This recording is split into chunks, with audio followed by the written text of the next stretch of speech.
Brought to you by 1AAuto.com, your source for quality replacement parts and the best service on the internet. Hi, I'm Mike from 1AAuto. I hope this how-to video helps you out. And next time you need parts for your vehicle, think of 1AAuto.com. Thanks. In this video, we're going to show you how to remove and reinstall your windshield washer bottle or washer tank. And this is a 2007 Audi A4, and this procedure is pretty much the same for this generation of A4. Items you'll need are jack and jack stands, flat blade and Phillips screwdrivers, T25 and T30 Torx drivers, 8mm and 10mm sockets, ratchets, extensions, and a flex joint, and flashlight and some oil. Using a jack and jack stands or a lift will make the repair easier, and we do it to make videoing easier. Lets us get the camera in there much better. But you want to look, this little green in the green circle is a little triangle. That just is a reference point, and really where you want to put the jack and jack stand is where the red circle is under the pinch weld, and that's the same for both the sides. Starting on the front, up underneath, there are 3 flat blade fasteners. You just turn these counterclockwise about a half to a turn, and they come out. Sometimes sand and gook can get in there and make them hard, but there are 3, 1 in the middle, and then 2 to the side, and I am missing 1 on this vehicle. Inside each wheel well, there's a series of fasteners. They're either T25 screws. I found a couple Phillips screws, and then there was even 1 flat blade screw in here, but you want to remove these T25 screws, and then on the other side you want to turn your wheels the other way, because sometimes getting these lower ones is a little easier with the wheels turned the other way. And then there is a push pin that you just need to pull on to get it out. If need be, you may want to work a flat blade screwdriver in behind to pull that plug on. You can see I can just grip the inner fender and pull on it firmly and remove that push-in plug. And I'll fast forward here. I'm using a T25 Torx Driver on a socket and ratchet, as well as a Phillips screwdriver, and remove all the fasteners in the wheel well. And obviously I'm doing this on one side. You want to repeat this for the other side as well. Pull your inner fender back, and there are 2 more T25 screws here and here. We'll remove those. Push the plastic wheel lining in towards the center of the car and pull it back. And there are 2 studs kind of positioned right there that go into the fender, and they're held by 2 10mm nuts, as I'm going to show you right here.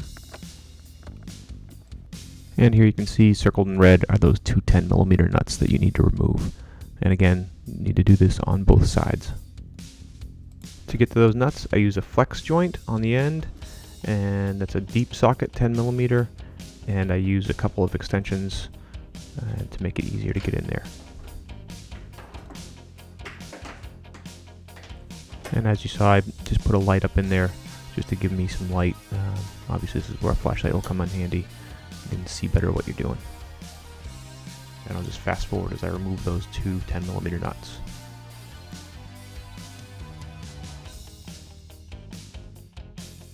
On the driver's side, the washer bottle creates a little bit of a tight space, but using the same ratchet and extensions and flex joint, you can get in there, and I can even get my hand in there to get the nuts off once they're loose. On top, there are 3 T30 bolts to remove, 1 in the center, 1 on the side, and 1 on the other side. Then down in these holes are actually 2 T30 bolts that you just need to loosen up. There's a couple little cushions that just kind of pinch onto the bumper cover. Having the flashlight helps look down into those holes and see the T30 Torx bolts. You may find that these are rusty, so you have to really make sure that you get your Torx driver down inside them, and you just need to get them loose and loosen them up maybe 1 or 2 turns. And I'll just fast forward here as I remove those 3 T30 Torx bolts.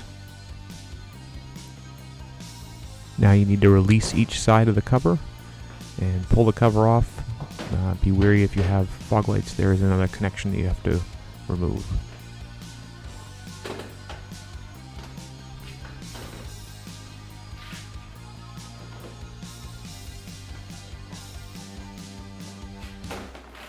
Final step, disconnect this connector, push the tab on the top with your thumb, and pull the connector. And your cover is off. 4 T30 bolts, 3 hold the headlight. Loosen this one, remove this one, and then down in here there's another one you have to loosen. And then remove this side fender bolt.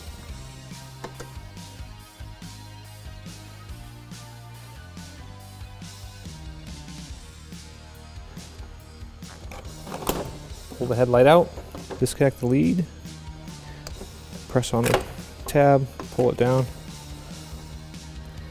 You want to disconnect this harness here, just the tab. Sometimes you have to push against the intercooler, pull a tab and pull it off, and then loosen up this hose clamp, and then pull the hose off.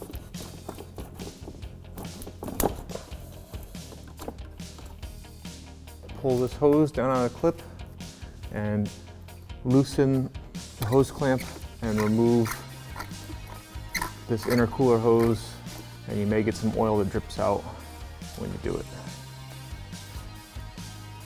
You shouldn't, but you may.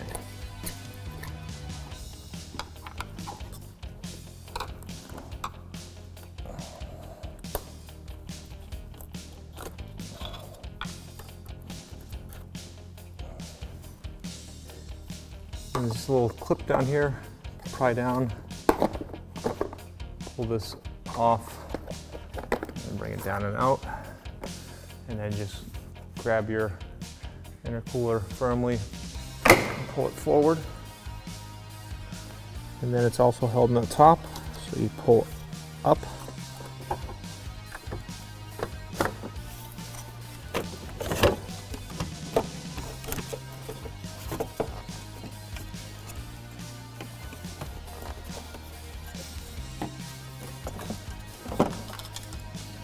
There are two 10mm bolts here and here, and then there's an 8mm nut right down here to remove.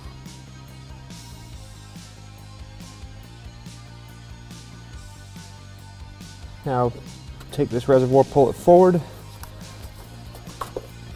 and then pull firmly up and move your bottle around, and the top comes up and out.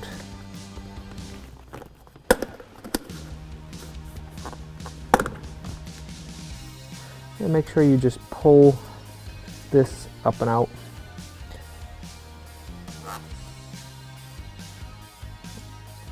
There's retaining bolts for the tank inside here, so you have to remove any of the other T25 Torx screws that hold the inner cover, inner fender, so you can pull the inner fender down.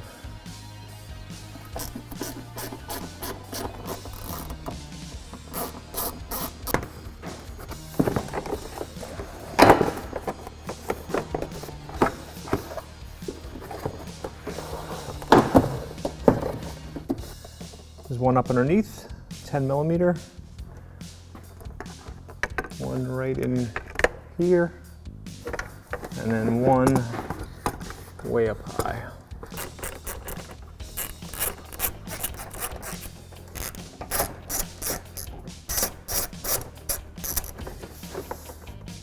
And then you'll want to disconnect your pump before you take the last bolt off. Just pull that off right there and push on the tab and disconnect your lead.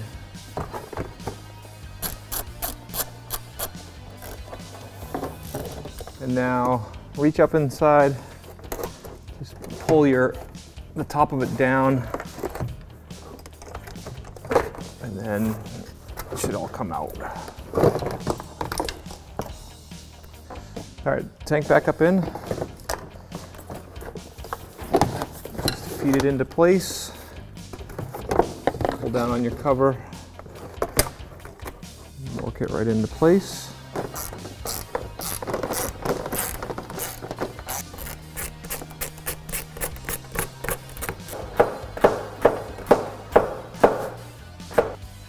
Reattach the pump and the lead. Push your fender cover back up in place.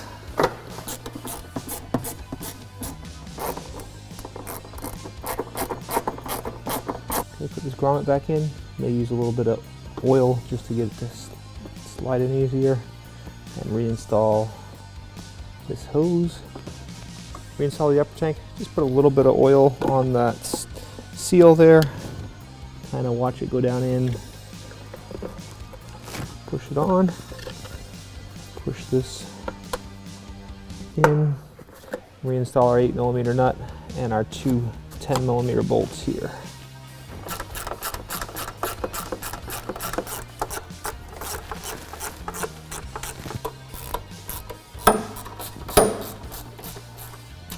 You gotta work your intercooler in from the bottom. Back up in.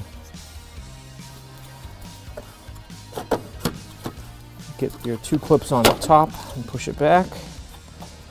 Okay, and just make sure that those cushions stay down. Push it in up there. And pull the bottom out and over. Make sure the bottom's in, make sure the top's in. All right, reconnect this hose. Put this hose back up in the clip. And we'll tighten this clamp up.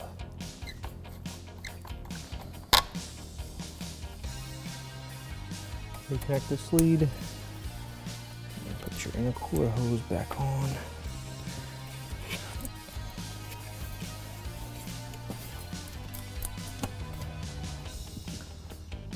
And tighten.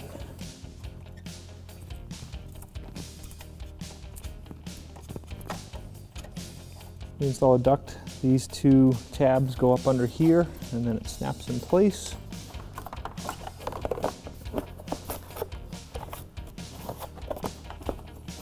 I gotta get it in place first. Push it down, then up. On, and then reinstall the light. Make sure you plug in the lead. Should make a nice clicking sound. And then put the light back in place. Put the top bolt in, tighten it up, and then tighten up this one. And right down into this one. And then reinstall the side bolt for the fender.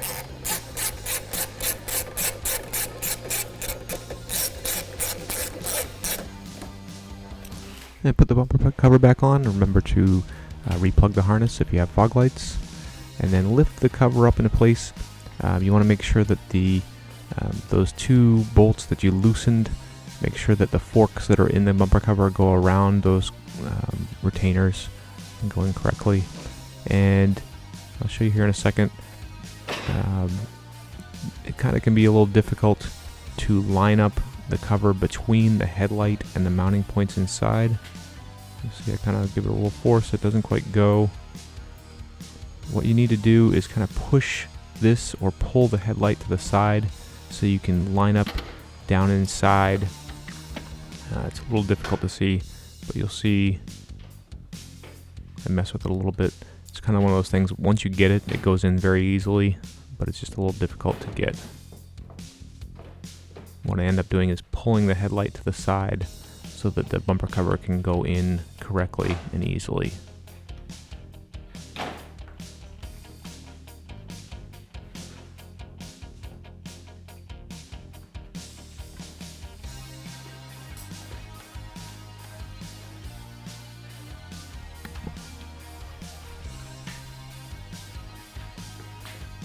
As you can see, once you get it right, it goes right in nice and easy. Do it for one side. Since I figured it out, it's really easy on the other side. Goes right in. And then latch the sides into place.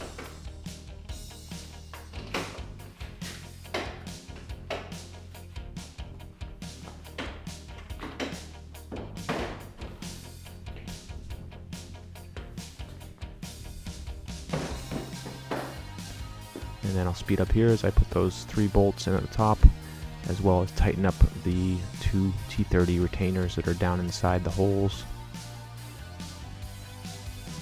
And then I'll continue to fast forward, put in the 2 nuts that hold the cover to the fronts of the fenders, tighten those up. And then we'll put in all the T25 and Phillips screws that hold the inner fenders in. And the only part I don't show is you obviously want to put the 3 flat blade screwdriver retainers back in at the bottom, and you should be all set. And refill your washer fluid. Thanks for tuning in. We hope this video helped you out. Next time you need parts for your car, please visit 1aauto.com. Also check out our other helpful how-to as well as diagnosis videos.